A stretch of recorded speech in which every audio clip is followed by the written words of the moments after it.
How's it going? Good Hey to guys. see y'all. We are clearly dapper on tonight. We are at the Faith Tabernacle Christian Center Husband and Wife Retreat for 2024. It has been amazing. It has.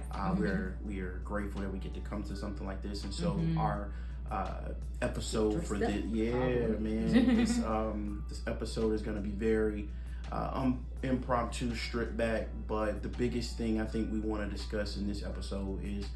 And it's very clear, straightforward to the point, is self-care. Yeah, for your marriage. Yeah, for your marriage. And so for us, date nights and, time together has been few far in between because we're either working, we got a lot of kids, and we're managing all the different things that go along with being husband and wife, mom and dad.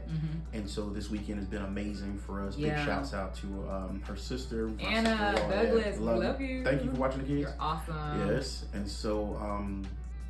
But as we've gone through life, gone through marriage and this journey, and we've been parents, we realize that, there's a balance to this, right? Yeah. And so far too often we get so caught up in, let's be good moms, let's be good dads, let's ensure that we're doing everything right for them, and that's important, right?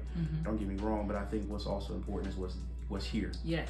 Because if we don't take care of what's here, we can't obviously pour into them like we need to. Right.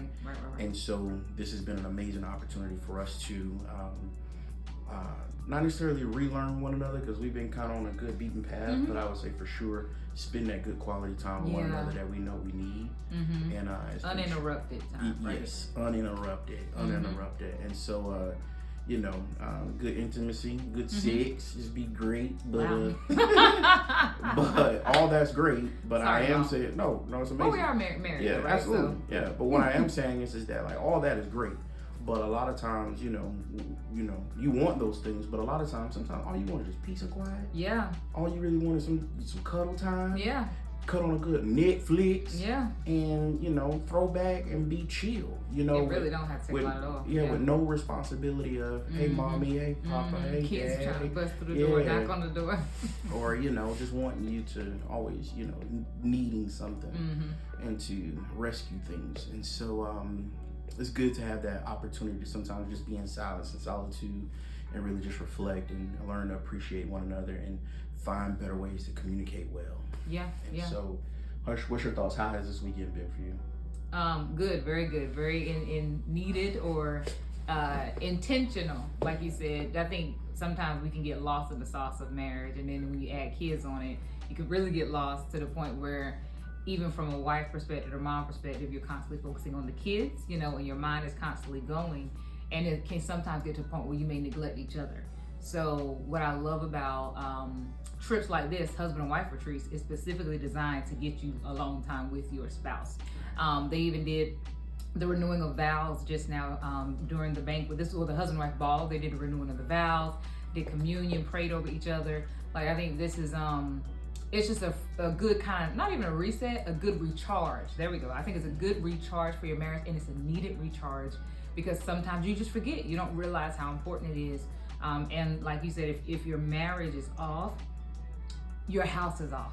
Like your children, your children can sense when things aren't right. So I think this is very intentional that we take this time away so we can come back fully loaded, ready to, continue to do life with them, but they also see the love that we have with each other because we've been intentional about it. And I think sometimes it's just easy to just get lost and forget about it. So yeah, absolutely. So like she said, with the recharge aspect of it, I think for a lot of folks, there's a great opportunity to come back to the table with the family with a plan. And so what does a plan look like for your family to be better bonded, be more intimate with one another, communicate better? When they see mommy and daddy communicate well, they communicate well. They see those great examples. And so in addition to that, it's kind of like one of those things of, all right, we have this time to, plan date nights for the future, for the upcoming months. We have this time to plan, the next couple of weeks, for a lot of folks. And I say that because a lot of times some people say, hey, we take a moment, we break away, and we, do these things, and we plan for the next couple of weeks. And the real reality is that some people can't always do that. That's true. And so they have to wait till the kids go to bed. That's true. Or, they have to wait for grandmother come over and watch the kids while they do that. That's village is awesome. You need a village. Man. You need a village of kids. Yeah, and so I'm saying it to say, whatever it may look like for you and how you guys get it done, the real reality is that you're taking the initiative to get Yeah, I would say just do it. We can't just bypass it. And it's not an important necessity. I'm sorry, babe. No, you get it. That's it. It's just an important necessity. It's one of the things you don't realize how important it is. And with everything going on today, and it's just like it's over 200 couples here. So just to see 200 couples from different, walks of life come together, it's a great reminder in the world we live in where once again divorce is high. It's just a beautiful reminder to see that, hey, you're not doing this alone. There's community and it matters. Like marriages matter. It builds community. It builds, a lot of different things. It builds your kids. It literally builds our next generation, right? Facts. So no matter what the world may say about marriage in God's eyes, the way He designed it, is very valuable and beneficial to the world, whether the world realizes it or not. Yeah, absolutely. And so I say that she was saying that, and my thoughts around that same topic essentially is that I want folks to understand, like, it may not look like what it looks like to the Instagram world or friends or whoever it may look like. Like what works for you in your marriage works for you guys. What works for us. And so the nugget that I hope people take away when they're doing these kinds of things or whatever your recharge or reset looks like is that you're taking initiative, you're tackling it together, and the real reality is that you're gonna fall, you're gonna stumble, you're gonna bump your knee, but that's cool. Like just keep going. Keep going. And the real reality is that and we hear from a lot of older couples is that you're not against each other, you're for each other. And so keep that in mind too, because marriage in its design was built to serve one another. It's in God's design. Yes. The way God designed marriage. Absolutely, now, the way this God world marriage, we don't know what in the world it is right now. That's that. It's satisfy me, I'm out the door. It's self-pleasing. But the way God designed marriages is that His intent is we serve one another. So the world's version is self-pleasing, but God's version is self-sacrifice. That's deep. Bars. You gotta walk hey. slow. Walk slow. But it's two total opposites. Yeah. We'll take the God side. It's been working very well. So we'll stick with that side. Every time. And so yeah, all that to be said, this is a very short episode, very important to us as we, continue on our journey. We hope that you guys, are realizing that as we do this life with you all and we take these steps together, that we are, modeling what we hope that you will also take on as well too. And are we perfect? No. But we're real, and we understand that with God in it, it can work. It's not gonna always be sunshine, fairy tale, happily ever after. But it's not. God didn't design it that way because there's strength when you go through things as a couple. There is literally strength. There's a bonding that takes place when you go through things that.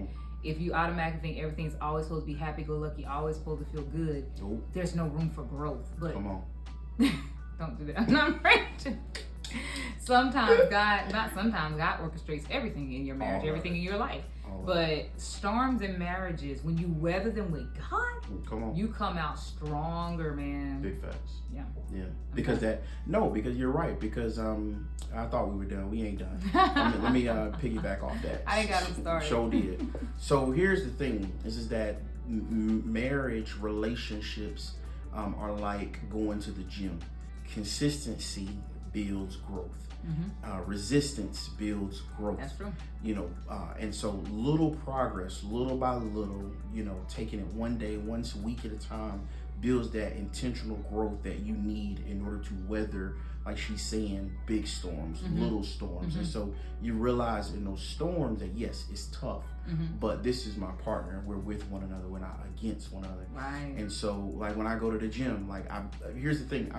When I was in the Marine Corps, I did 8 years in the Marine Corps. My wife loves going to the gym. If you see her page, she's always at the gym.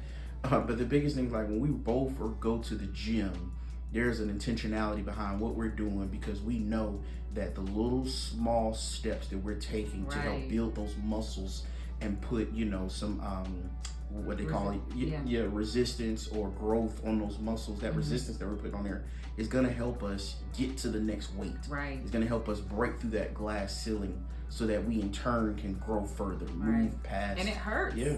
Oh yeah. Adding resistance when you're in gym, in the gym. You literally get toe slam off, but we understand that on the other side, that rest and recovery process, right? When you go into that rest and recovery, on the other side, like you said, it's growth. Yes. And you have to be consistent. Bingo. Be consistent. It's growth in it. But here's the other thing. You ever started out at the gym before and you didn't stretch? Boy, you tore off. Or when you end, you don't stretch. You're tore off. And so that stretching helps lubricate those muscles, those joints. It helps get you ready for whatever, exercise or whatever workout you're about to take on. And so that's necessary. Like stretching in marriage is essentially the preparation for what you're getting ready to go into. So we ask you, how are you preparing for what you're going into marriage? For us, we're preparing by going to marriage retreats. We're preparing by, taking time for one another. We're preparing by, reading the word together, studying together, taking intentionality behind that. And so, that is our last point. So that is, So, love y'all. Peace. Bye.